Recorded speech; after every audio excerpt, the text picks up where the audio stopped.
नमस्कार दोस्तों, मैं रजनीश शर्मा आपका सीजीपीएससी ऑनलाइन क्लासेस में स्वागत करता हूं।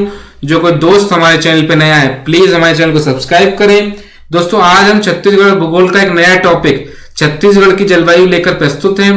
इस वीडियो में हम इस टॉपिक से रिलेटेड जितने भी इंपॉर्टेंट पॉइंट बन सकते हैं, जैसे छत्तीसगढ़ में कितनी ऋतुएं पाई जाती हैं, छत्तीसगढ़ में कब मानसून प्रवेश करता है, या छत्तीसगढ़ का सबसे अधिक गर्म, सबसे अधिक ठंडा या सबसे अधिक वर्षा वाला क्षेत्र कौन सा है, मतलब जितने भी इंपॉर्टेंट पॉइंट बन सकते हैं इस टॉपिक से रिलेटेड सारे के सारे मैंने इस वीडियो में कवर करे हैं। फिर चाहे वो आपका सीजीपीएससी प्री का एग्जाम हो, मेंस का एग्जाम हो या छत्तीसगढ़ का कोई भी एग्जाम हो, उस एग्जाम की दृष्टि से ये वीडियो बहुत ही महत्वपूर्ण होने वाला है। और इस वीडियो के एंड में मैंने एक टेबल बनाई है जिसमें मैंने सारे इस टॉपिक से रिलेटेड जितने भी इंपॉर्टेंट पॉइंट्स हैं उसको इसमें टेबल में कवर करा है। तो एक आपके तरीके से रिवीजन नोट्स का काम करेंगे, तो आप वीडियो को एंड तक देखिएगा। इस टेबल से मैंने जितने भी इंपॉर्टेंट पॉइंट है सारे के सारे कवर करे हैं। और अगर आपको दोस्तों इस वीडियो का पीडीएफ चाहिए तो आप हमारे टेलीग्राम चैनल से जाकर डाउनलोड कर सकते हैं, जिसका लिंक मैंने डिस्क्रिप्शन बॉक्स में दिया हुआ है। लेकिन उससे पहले मैं इस वीडियो पर 500 व्यूज और 100 लाइक्स का वेट करूंगा। जैसे इस वीडियो पे 100 लाइक्स और 500 व्यूज आ जाएंगे, मैं वैसे ही इस वीडियो की पीडीएफ अपने टेलीग्राम चैनल में शेयर कर दूंगा। और दोस्तों, अगर आपको वीडियो थोड़ा भी हेल्पफुल लगे तो प्लीज इस वीडियो को लाइक करें, शेयर करें और हमारे चैनल पे कमेंट करें और हमारे चैनल को सब्सक्राइब कर बेल आइकन को प्रेस करें ताकि आप नए वीडियो को मिस ना कर पाए। तो चलिए शुरू करते हैं। पहले छत्तीसगढ़ की जलवायु स्टार्ट करने से पहले हम देख लेते हैं, पहले हम देखते हैं कि जलवायु क्या होती है, इसका अर्थ क्या होता है और इसको कौन कौन से कारक प्रभावित करते हैं। फिर हम छत्तीसगढ़ की जलवायु का विस्तृत अध्ययन करेंगे। तो पहला पॉइंट देखते हैं इसमें, जलवायु किसी क्षेत्र के तापमान, आर्द्रता, वर्षा आदि की दीर्घकालीन औसत अवस्था है। तो मतलब किसी क्षेत्र में पाए जाने वाले तापमान और वर्षा और आर्द्रता का अगर लॉन्ग टाइम में अगर एवरेज निकालें तो वो क्या कहलाएगा, उस क्षेत्र की जलवायु। मतलब ये तापमान, आर्द्रता, वर्षा का जो दीर्घकालीन औसत है वो क्या कहलाता है, उस क्षेत्र की जलवायु कहलाती है। जलवायु एक अरबी भाषा का शब्द है जिसका अर्थ ऋतुओं के दिशा में परिवर्तन होता है। तो जो जलवायु है वो कौन सी भाषा का शब्द है, अरबी भाषा का शब्द है, जिसका अर्थ क्या होता है, ऋतुओं के दिशा में परिवर्तन। किसी क्षेत्र की जलवायु अनेक बातों से निर्धारित होती है, जैसे उस क्षेत्र की भूमध्य रेखा से दूरी, उस क्षेत्र की समुद्र से दूरी, उस क्षेत्र की समुद्र तल से ऊंचाई, उस क्षेत्र में पाई जाने वाली हवाओं की दिशा, उस क्षेत्र में पर्वतों की स्थिति और उस क्षेत्र में पाए जाने वाले वनों का विस्तार। ये सारे कारक उस क्षेत्र की जलवायु को प्रभावित करते हैं। नेक्स्ट देखते हैं, जलवायु किसी स्थान विशेष की मिट्टी, वनस्पति, ऊर्जा, जल स्रोत, कृषि, जनसंख्या, वितरण सभी पर प्रभाव डालती है। तो मतलब जिस क्षेत्र की जलवायु अगर अच्छी होगी तो वहां की मिट्टी उपजाऊ होगी, वहां वनस्पति अधिक होगी और वहां कृषि भी अधिक होगी और जनसंख्या घनत्व भी अधिक होगा। और इसका सेम उल्टा केस लिया तो वहां किसी क्षेत्र की जलवायु अच्छी नहीं है, मतलब जलवायु अधिक ठंडी है, तापमान अधिक ठंडा है या तापमान अधिक गर्म है, जैसे आपका रेगिस्तान हो गया, जैसे आपका पहाड़ी क्षेत्र हो गया, तो वहां पे जो कृषि होगी वह कम पाई जाएगी और जनसंख्या घनत्व भी कम होगा। तो ये सारे कारक जो मैंने नीचे बताया वो किस पे डिपेंड करते हैं, उस क्षेत्र पे पाई जाने वाली जलवायु पर। अब आप देखते हैं छत्तीसगढ़ की जलवायु का विस्तृत अध्ययन करेंगे। तो पहला पॉइंट देखते हैं इसमें, पहले मैंने यहाँ पे देखो दो ग्लोब बना रखे हैं, एक दो डायग्राम बना रखे हैं, एक तो छत्तीसगढ़ का डायग्राम बना रखा है और एक ये ग्लोब का डायग्राम बना रखा है। तो छत्तीसगढ़ को दो भागों में बांटा गया है। तो पहला भाग है शीतोष्ण कटिबंधीय क्षेत्र और जो कर्क रेखा के नीचे वाला क्षेत्र है वो है उष्ण कटिबंधीय क्षेत्र। जो कर्क रेखा है वो राज्य के बलरामपुर, सूरजपुर और कोरिया जिले से निकलती है। तो कर्क रेखा का जो ऊपर वाला हिस्सा है इसको हम क्या बोलते हैं, शीतोष्ण कटिबंधीय क्षेत्र, और कर्क रेखा के नीचे वाले क्षेत्र को हम क्या बोलते हैं, उष्ण कटिबंधीय क्षेत्र। देखिए मैंने इस वाले डायग्राम में भी समझाने की कोशिश करी है। जो 0 डिग्री अक्षांश वाली लाइन होती है उसको हम क्या बोलते हैं, इक्वेटरल लाइन यानी कि विषुवत वृत्त बोलते हैं। जो 23.5 डिग्री उत्तरी अक्षांश है उसको कर्क रेखा बोलते हैं यानी कि ट्रॉपिक ऑफ कैंसर बोलते हैं। वही 23.5 डिग्री दक्षिणी अक्षांश वाली रेखा को क्या बोलते हैं, मकर रेखा यानी कि ट्रॉपिक ऑफ कैप्रिकॉन। और जो 23.5 डिग्री उत्तरी अक्षांश है और 23.5 डिग्री दक्षिणी अक्षांश है, इसके मध्य के क्षेत्र को क्या बोलते हैं हम, उष्ण कटिबंधीय क्षेत्र यानी कि ट्रॉपिकल एरिया बोलते हैं। भाई 66.5 डिग्री उत्तरी अक्षांश और 23.5 डिग्री उत्तरी अक्षांश के बीच का एरिया और 23.5 डिग्री दक्षिणी अक्षांश और 66.5 डिग्री दक्षिणी अक्षांश के बीच के एरिया को हम क्या बोलते हैं? शीतोष्ण कटिबंधीय क्षेत्र यानी कि टेम्परेट जोन। तो जो छत्तीसगढ़ का जो कर्क रेखा के ऊपर वाला हिस्सा है वो किस क्षेत्र में आता है? शीतोष्ण कटिबंधीय क्षेत्र में। और कर्क रेखा के नीचे वाला क्षेत्र किस में आता है? उष्ण कटिबंधीय क्षेत्र में। अब आइए इसके कुछ इंपॉर्टेंट पॉइंट्स देख लेते हैं। छत्तीसगढ़ की जलवायु मानसून पर आधारित है। तो छत्तीसगढ़ की जलवायु किस पर डिपेंड करती है? मानसून पर डिपेंड करती है। नेक्स्ट पॉइंट देखते हैं, छत्तीसगढ़ भारत के मध्य में स्थित उष्ण कटिबंधीय मानसूनी जलवायु वाला प्रदेश है। तो मैंने अभी नीचे समझाया छत्तीसगढ़ कैसा जलवायु वाला प्रदेश है? उष्ण कटिबंधीय मानसूनी जलवायु वाला प्रदेश। कर्क रेखा प्रदेश के उत्तरी भाग में बलरामपुर, सूरजपुर और कोरिया जिले से होकर गुजरती है। तो जो ये वाली कर्क रेखा है, यहां पर जो ये कौन कौन से जिले से होकर गुजर रही है? बलरामपुर, सूरजपुर और कोरिया। कर्क रेखा में स्थित होने के कारण यह प्रदेश गर्म प्रदेश है, क्योंकि कर्क रेखा पर जो सूर्य की किरणें वो लंबवत पड़ती हैं। नेक्स्ट पॉइंट देखते हैं, छत्तीसगढ़ में वर्षा का वितरण पर्वतों की स्थिति द्वारा प्रभावित होता है। तो छत्तीसगढ़ में जो वर्षा का वितरण है वो किसके द्वारा प्रभावित होता है? पर्वतों की स्थिति के द्वारा। नेक्स्ट पॉइंट देखते हैं इसमें हम, लास्ट पॉइंट है इसमें, इसके अलावा समुद्र से दूरी का भी यहाँ की जलवायु पर पर्याप्त प्रभाव पड़ता है। तो छत्तीसगढ़ राज्य की समुद्र से दूरी है उसका भी छत्तीसगढ़ की जलवायु पर पर्याप्त प्रभाव पड़ता है। इस कारण यहाँ की जलवायु को महाद्वीपीय प्रकार की जलवायु भी कहा जा सकता है। तो छत्तीसगढ़ की जलवायु किस प्रकार की जलवायु कहा जा सकता है? महाद्वीपीय प्रकार की जलवायु। अब नेक्स्ट देखते हैं छत्तीसगढ़ का जलवायु के आधार पर वर्गीकरण। ये लिखा है छत्तीसगढ़ का जलवायु के आधार पर वर्गीकरण। तो इसमें देख लेते हैं, छत्तीसगढ़ की जलवायु उष्ण कटिबंधीय मानसूनी प्रकार की है, अभी हम पढ़ चुके हैं। लेकिन भौगोलिक विस्तार और विविधता के परिणाम स्वरूप प्रदेश के उत्तर से दक्षिण तक जलवायु में थोड़े बहुत अंतर दिखाई देते हैं। मतलब अगर आप राज्य में उत्तर से दक्षिण की ओर आएंगे तो जलवायु में आपको थोड़े बहुत अंतर दिखाई देंगे। इन अंतरों के आधार बनाकर छत्तीसगढ़ को उत्तर से दक्षिण में 3 भागों में बांटा गया है। पहला आपका उत्तर पहाड़ी क्षेत्र, दूसरा है छत्तीसगढ़ का मैदान, तीसरा है बस्तर का क्षेत्र। तो आइए पहला देखते हैं उत्तरी पहाड़ी क्षेत्र।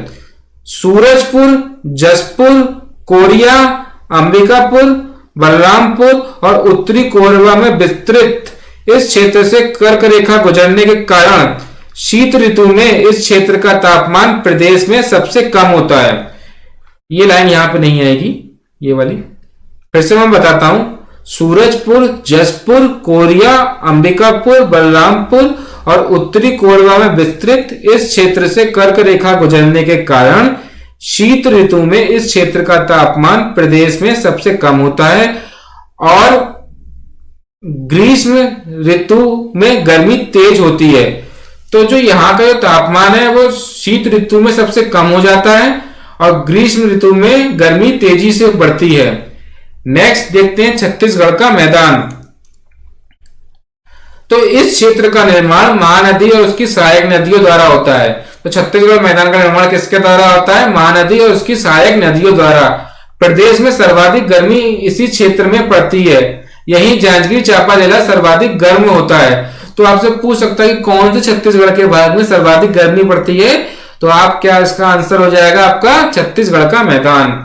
लास्ट है आपका बस्तर का क्षेत्र। यह पहाड़ी क्षेत्र है जहां सर्दी और गर्मी दोनों अधिक होते हैं। वनों व पहाड़ियों की अधिकता के कारण यहाँ की जलवायु ठंडी और अधिक वर्षा के कारण नम्य है। तो जो बस्तर का क्षेत्र है यहाँ वन और पहाड़ों की अधिकता होती है जिस कारण यहाँ की जलवायु ठंडी होती है और वर्षा यहाँ पे अधिक होती है, इस कारण यहाँ की जलवायु कैसी है? नम है। अब आइए छत्तीसगढ़ की ऋतुओं को पढ़ते हैं। तो ऋतुओं का संबंध किससे होता है? मौसम के चक्र से। छत्तीसगढ़ में ऋतुएं मुख्यतः 3 भागों में विभाजित की गई हैं। जैसे मैंने लिखा भी छत्तीसगढ़ की ऋतुएं, इनको 3 भागों में विभाजित किया गया है। पहला है आपका ग्रीष्म ऋतु, इसको समर सीजन भी बोलते हैं। इसकी अवधि 16 फरवरी से 15 जून तक होती है छत्तीसगढ़ में। नेक्स्ट है आपका वर्षा ऋतु यानी कि रेनी सीजन। इसकी अवधि 16 जून से 15 अक्टूबर तक होती है।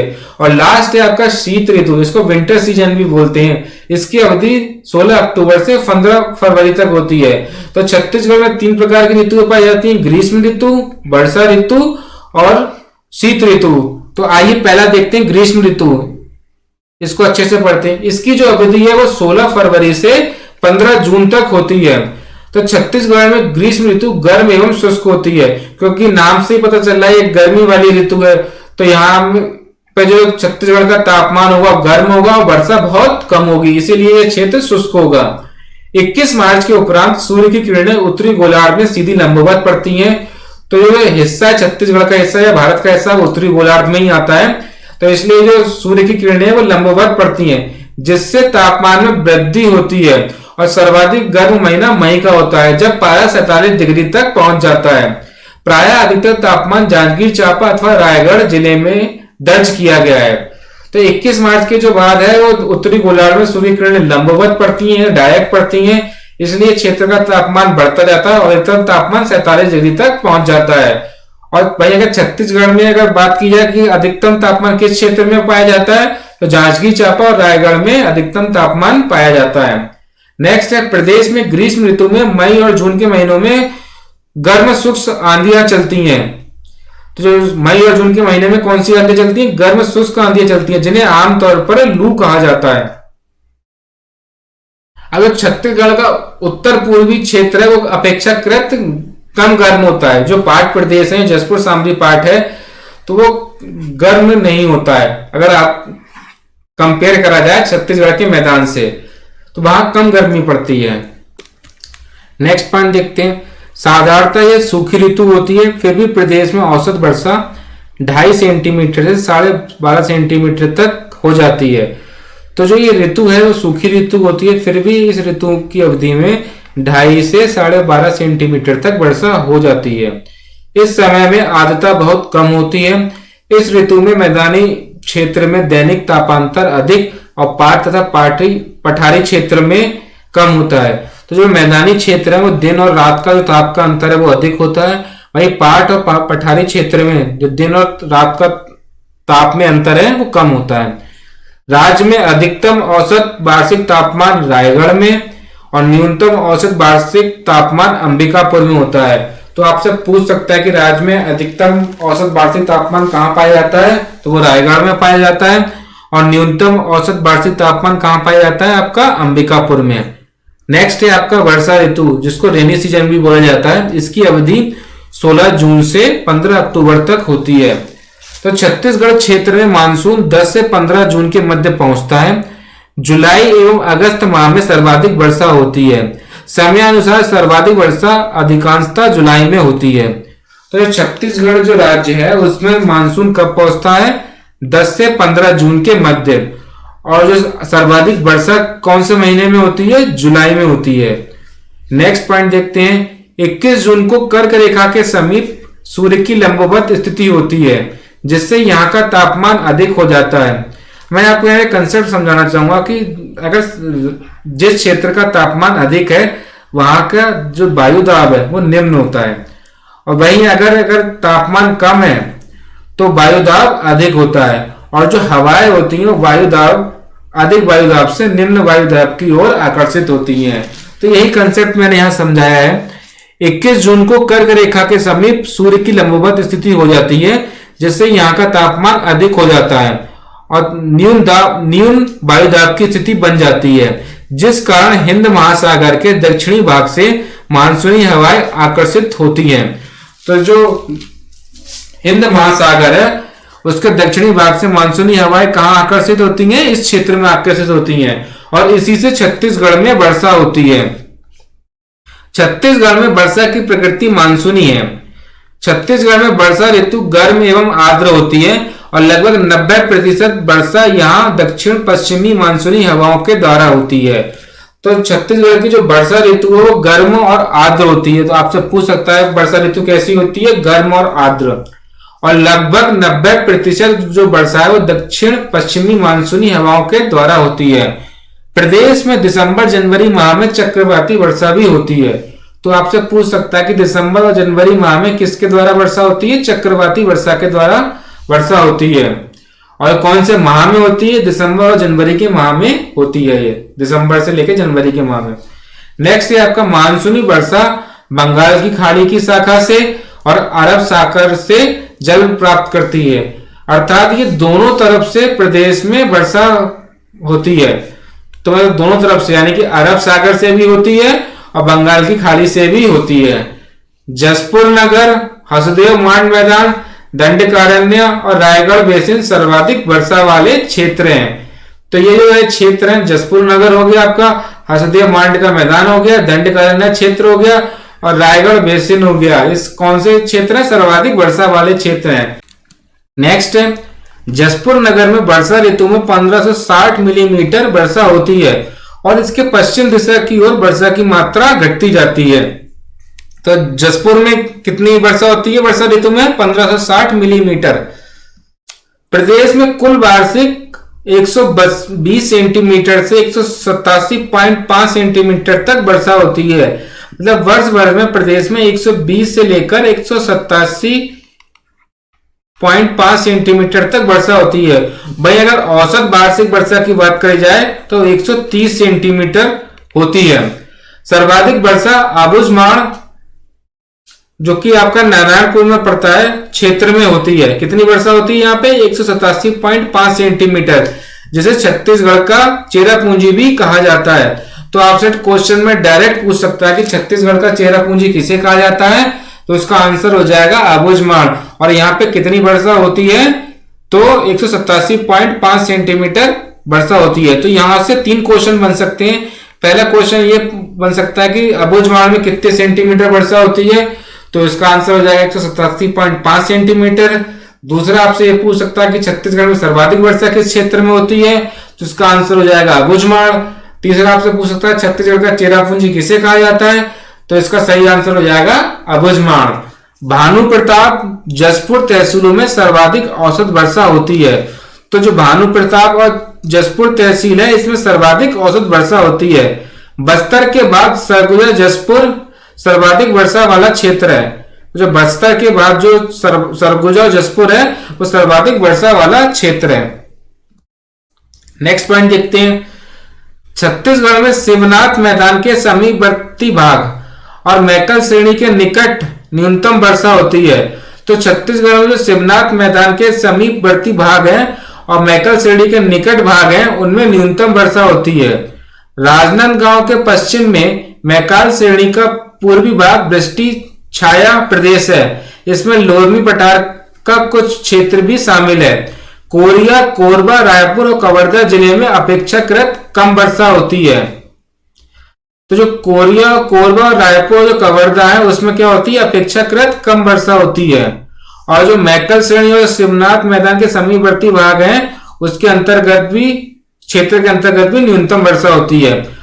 अक्टूबर में कुछ समय के लिए तापमान बढ़ जाता है। जब वर्षा कम होती है तो उस समय क्या होता है कि तापमान जो है वो बढ़ जाता है, जिससे द्वितीय ग्रीष्म कहते हैं।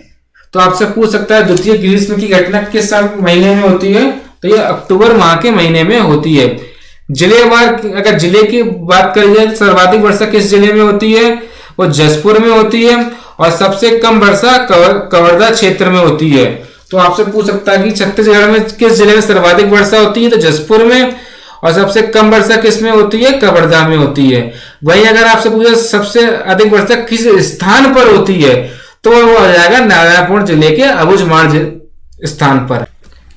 और लास्ट है आपका शीत ऋतु, जिसको विंटर सीजन भी बोला जाता है। ये 16 अक्टूबर से 15 फरवरी के बीच इसकी अवधि होती है। आइए इसमें कुछ इंपॉर्टेंट पॉइंट्स देखते हैं। यहाँ शीत ऋतु ठंडी एवं शुष्क होती है। तो यहाँ की शीत ऋतु कैसी होती है? ठंडी एवं शुष्क। 21 सितंबर के बाद सूर्य की स्थिति दक्षिणायन होने लगती है और सूर्य की तिरछी किरणों के कारण तापमान में कमी आती है। तो मतलब 21 सितंबर के बाद जो सूर्य की जो स्थिति है वो दक्षिणायन होने लगती है, जिस कारण इस क्षेत्र में सूर्य की किरणें लंबवत ना पड़ के तिरछी पड़ती हैं, जिससे इस क्षेत्र का तापमान कम होने लगता है। और दिसंबर जनवरी यहाँ के सर्वाधिक ठंडे महीने हैं। दिसंबर और जनवरी कैसे महीने यहाँ के? सर्वाधिक ठंडे महीने हैं। पहाड़ी भागों में स्थित पेंड्रा, मैनपाट, जसपुर न्यूनतम तापमान वाले क्षेत्र हैं। ऐसा समुद्र तल से अधिक ऊंचाई और वन्य अधिक होने के कारण है। तो इस क्षेत्र में जो तापमान की कमी हो किस कारण है? समुद्र तल से अधिक ऊंचाई और वनों की मात्रा अधिक होने के कारण। इस दौरान सर्वाधिक ठंड पाट प्रदेश में होती है। तो जो शीत ऋतु है उसमें के दौरान सर्वाधिक ठंड कहां पाई जाती है? पाट प्रदेशों में पाई जाती है, जहां मैनपाट का तापमान 0 डिग्री सेल्सियस तक पहुंच जाता है। तो आपसे पूछ सकता है छत्तीसगढ़ का सबसे ठंडा क्षेत्र कौन सा है? तो इसका सही आंसर हो जाएगा मैनपाट। नेक्स्ट पॉइंट देखते हैं। शीत ऋतु में पश्चिमी चक्रवातों के कारण कुछ वर्षा होती है, जिसके परिणाम स्वरूप पारा और नीचे आ जाता है। तो शीत ऋतु में वर्षा किसके कारण होती है? पश्चिमी चक्रवातों के कारण होती है, जिससे यहाँ का तापमान और कम हो जाता है। रात्रि का तापमान गिरने से ऊंचे पठारी व पहाड़ी भागों में स्थानीय रूप से पाला व कोहरा पड़ता है। तो रात्रि का तापमान गिरने से जो ऊंचे पहाड़ी और पठारी भाग होते हैं वहां पाला और कोहरा पड़ता है। उत्तरी हिस्से में शीत ऋतु की अवधि दक्षिणी हिस्से की तुलना में कुछ अधिक होती है। तो जो उत्तरी क्षेत्र है छत्तीसगढ़ का, वह शीत ऋतु की अवधि है दक्षिणी हिस्से की तुलना में अधिक होती है। अभी कुछ जो इंपॉर्टेंट पॉइंट्स हैं जो डायरेक्टली पूछे जाते हैं, कई बार पूछे गए हैं, उनको मैंने एक टेबल के माध्यम से बताया है। आइए इनको क्विकली हम रिवीजन कर लेते हैं। ये सब कुछ हम पढ़ चुके हैं ऊपर, बस हम खाली बार रिवीजन करेंगे। तो छत्तीसगढ़ में जलवायु का फैलाव कैसा है? उपाद्र महाद्वीपीय। तो छत्तीसगढ़ में जो जलवायु का फैलाव कैसा है? उपाद्र महाद्वीपीय। छत्तीसगढ़ का सबसे गर्म स्थान कौन सा है? चांपा। छत्तीसगढ़ का सबसे गर्म स्थान कौन सा हो जाएगा? चांपा। छत्तीसगढ़ का सबसे ठंडा स्थान कौन सा हो जाएगा? मैनपाट, जो कि सरगुजा में है। छत्तीसगढ़ में मानसून प्रवेश कब करता है? 10 जून से 15 जून के मध्य।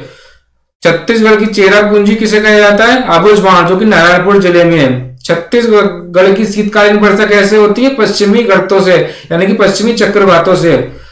छत्तीसगढ़ की अधिकांश मानसूनी वर्षा किससे होती है? बंगाल की खाड़ी की शाखा से। छत्तीसगढ़ में सबसे कम वर्षा किसमें होती है? मैकल रेंज कवर्धा में। और छत्तीसगढ़ की सबसे औसत वार्षिक वर्षा कैसे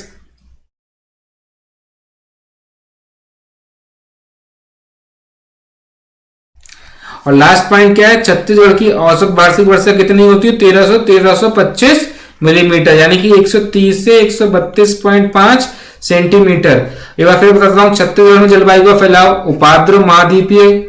छत्तीसगढ़ का सबसे गर्म स्थान चांपा। छत्तीसगढ़ का सबसे ठंडा स्थान मैनपाट। छत्तीसगढ़ में मानसून प्रवेश 10 जून से 15 जून। छत्तीसगढ़ की चेरापूंजी आबुझमाड़, जो कि नारायणपुर में है। छत्तीसगढ़ की शीतकालीन वर्षा किसके कारण होती है? पश्चिमी गर्तों से, यानी चक्रवाती जो पश्चिमी चक्रवात है उनसे। छत्तीसगढ़ की अधिकांश मानसूनी वर्षा बंगाल की खाड़ी की शाखा से होती है। छत्तीसगढ़ में सबसे कम वर्षा मैकल रेंज कवर्धा से में होती है। और छत्तीसगढ़ की औसत वार्षिक वर्षा कितनी है? 1300 से 1325 मिलीमीटर, यानी कि 130 से 132 सेंटीमीटर। तो दोस्तों मैंने बहुत ही कम समय में छत्तीसगढ़ की जलवायु को कवर कराया। अगर आपको वीडियो थोड़ा भी हेल्पफुल लगे प्लीज इसको लाइक करें, इस पे कमेंट करें, शेयर करें और हमारे चैनल को सब्सक्राइब कर बेल आइकन को प्रेस करें ताकि आपको नए वीडियो का नोटिफिकेशन तुरंत मिल जाए। आज के लिए बस इतना ही। जय हिंद, जय भारत।